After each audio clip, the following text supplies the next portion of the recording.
بسم اللہ الرحمن الرحیم۔ آج ہم حرف کے بارے میں پڑھیں گے کہ حرف کی تعریف کیا ہے۔ بسم اللہ الرحمن الرحیم۔ وحد الحرف کلمۃ لا تدل علی معنی فی نفسها بل تدل علی معنی فی غیرها نحو من فإن معناها الابتداء وهي لا تدل علیہ الا بعد ذکر ما منه الابتداء کالبصرۃ والکوفۃ مثلا تقول سرت من البصرۃ الی الکوفۃ۔ یہ عبارت ہم نے پڑھ لی۔ فرماتے ہیں وحد الحرف، اور حرف کی تعریف، کلمۃ ایسا کلمہ ہے حرف کہ لا تدل جو دلالت نہ کرے علی معنی فی نفسها بذات ہی کسی معنی پر دلالت نہ کرے، بل تدل علی معنی فی غیرہا بلکہ کسی دوسرے کلمے کے اندر پائے جانے والے معنی پر دلالت کرے، یعنی اس حرف کے اندر جو معنی ہے وہ حرف اس پر دلالت نہیں کرے گا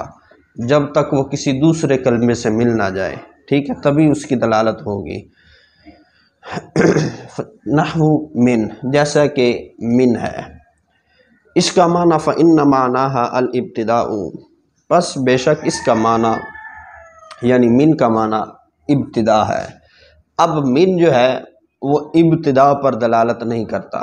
من اس کا معنی ہے سے، اب سے کوئی من کرتا رہے اس کا معنی سے ہے۔ اب سے کیا مطلب سمجھ آ رہا ہے؟ کچھ بھی سمجھ نہیں آ رہا، ٹھیک ہے۔ اب ابتدا والا معنی کیسے سمجھ آئے گا؟ جب وہ کسی اور کلمے کے ساتھ متصل ہوگا، ملے گا، ٹھیک ہے۔ فإن معناها الابتداء، بے شک اس کا معنی ابتدا ہے۔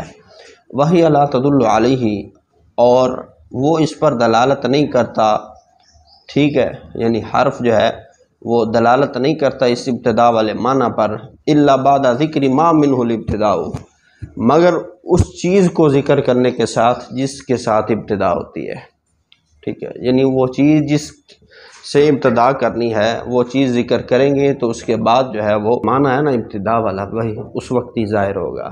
جیسے البصرہ والکوفہ، جیسے بصرہ اور کوفہ، مطلب کسی اگر جانا ہے، سیر وغیرہ کرنی ہے، اس شہر کا ذکر کریں گے تبھی پتہ چلے گا نا کہ سیر وہاں سے شروع ہوئی ہے، ٹھیک ہے۔ مثال کے طور پر اگر کوئی پاک پتن میں رہتا ہے تو اس نے پاک پتن سے لاہور جانا ہے، ملتان جانا ہے، سہیوال جانا ہے، تو جب ذکر کرے گا، ٹھیک ہے، سرت من پاک پتن الی سہیوال، ٹھیک ہے، تو اسی وقت ہی من اپنا معنی ظاہر کرے گا نا، وہ کسی سے ملے گا، ٹھیک ہے، پھر اپنا معنی ظاہر کرے گا اور ابتدا والا معنی ظاہر کرے گا، ٹھیک ہو گیا۔ مثلا مثال کے طور پر تقول، تو کہتا ہے، سرت من البصرۃ الی الکوفۃ، میں نے بصرہ سے کوفہ تک سیر کی، ٹھیک ہے۔ اب من نے جو اپنا ابتدا والا معنی ظاہر کیا نا، اس وقت یہ ہے کہ جب بصرہ ملا ہے ساتھ میں، ٹھیک ہے، یعنی میں نے سیر کی، وہ سیر کی ابتدا بصرہ سے ہوئی ہے اور کوفہ تک یہ سیر رہی ہے، ٹھیک ہو گیا۔ یہ بات انہوں نے بیان کر